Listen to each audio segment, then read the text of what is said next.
Hello everyone, this is Dr. Anusha Reddy, fertility expert, Ferty9 Fertility Center, Warangal branch. In this video, let us discuss regarding fibroids and its effect in fertility. In this video, let us see what is the fibroid, how does it affect infertility patients, then what are the types of fibroids, what are the symptoms, how to diagnose it, and how are we going to treat it. In each and every patient of a fibroid, or how if the patient conceives with having a fibroid, let us see is there increased risk of abortion or any pregnancy related complications. So let us discuss regarding these points in this video. So firstly, what is a fibroid? Fibroid is a benign growth. Benign growth is a non-malignant growth inside the uterus. Many patients ask, Madam, is there any risk for malignancy? Yes, there is a risk for malignancy. Fibroid might convert into a malignant tumor, but the risk is very low. It is less than 1%. So if you are having fibroid, don't get scared that it is going to turn into the malignancy. The risk is very low. So this is the first point. Then second, how does it affect infertility? Let us see what are the symptoms of the fibroid. So fibroid, if it is completely inside the uterus, it might lead to pain. Whenever you are getting periods, there is increased risk of menorrhagia and dysmenorrhea. What is menorrhagia? What is dysmenorrhea? Menorrhagia is increased bleeding during the periods. How is going to increase the bleeding? Because fibroids increases the surface area of the bleeding tissue. So if you are having fibroids, you might bleed heavily during your periods and you might experience so much of heavy pain during your periods. Or you might have any pressure symptoms like difficulty in urination, difficulty in defecation. These are the general symptoms of the fibroid. So some patients might also face the problems of infertility. So how is it affecting fertility? Being fibroids, when it is completely inside the uterus, this is a place where your baby gets attached. So when the fibroid is inside the uterus, it might interfere with attachment, it might interfere with the implantation of the baby. Secondly, when the fibroid is in the muscle tissue, it might block your tubes and it cause mechanical blockage and it might lead to infertility. Or the contractions, if you are having fibroid in the uterus, it might create abnormal contractions. This might interfere your sperm ascent and into the tubes. It might interfere with fertilization. It might interfere with implantation. These are the reasons behind the infertility in fibroids. So how to diagnose these fibroids? How to diagnose the fibroids? Fibroids are usually diagnosed due to some symptoms like dysmenorrhea, menorrhagia, pressure symptoms like that. So what is the clear-cut diagnosis? How to diagnose is your ultrasound, 2D ultrasound and 3D ultrasound. How to diagnose the fibroid? So fibroids are usually diagnosed with the symptoms of menorrhagia, dysmenorrhea and fertility, pressure symptoms and fertility issues. And main diagnostic tool is your ultrasound. Ultrasound 2D and 3D. In ultrasound is very useful picture which we can almost clear-cut diagnosis of a fibroid. If we have any difficulty in ultrasound, then your doctor might order an MRI for you. How to diagnose a fibroid? Fibroids are usually diagnosed with your symptoms of menorrhagia, dysmenorrhea, pressure symptoms, fertility issues, and it is mainly diagnosed with the help of an ultrasound. If ultrasound is a very useful diagnostic tool to diagnose your fibroids. If your doctor has any difficulty in diagnosing with ultrasound, she might order an MRI for you. MRI is also a good diagnostic tool. It is helpful in demarcating a fibroid from adenomyoma.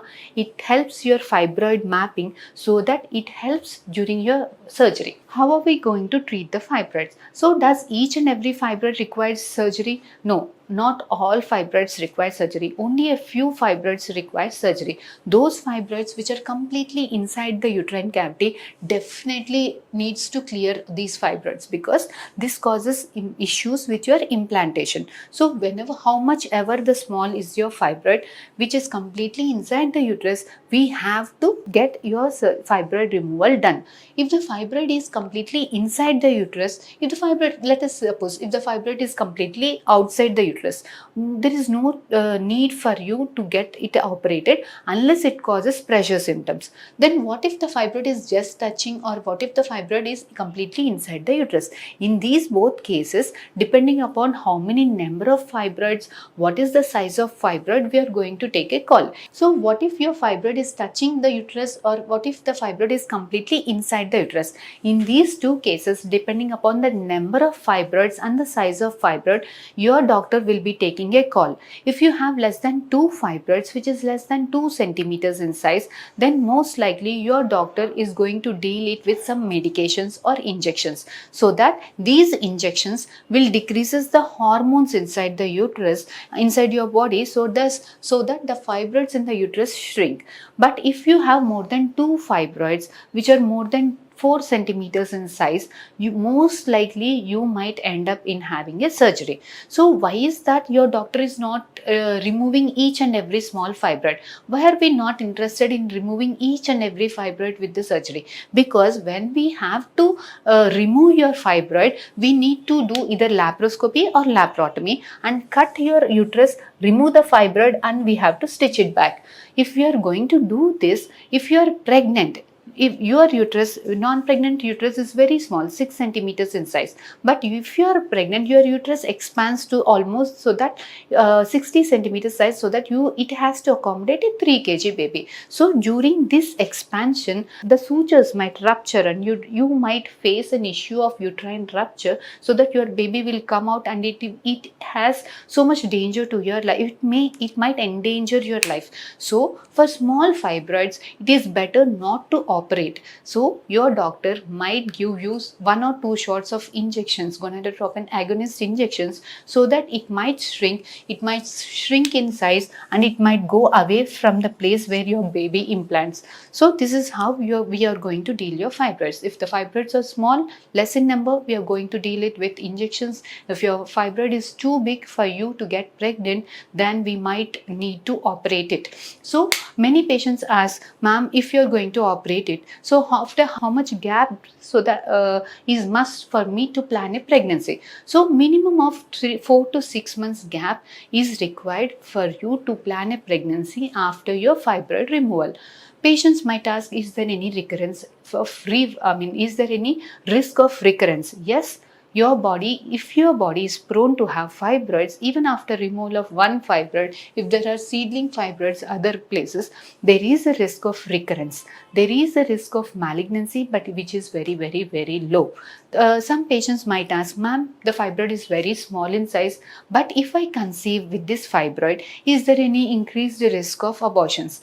Yes, if you are having a fibroid, it might increase the risk of abortions, but that increased risk of abortion doesn't justify you to have it to be removed. But because we have to, any times we have to weigh between the advantages and disadvantages.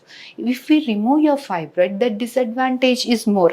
The risk of rupture uterus is more than the risk of abortion if you keep it. So your doctor will weigh the advantage and disadvantage, and accordingly she will definitely suggest you.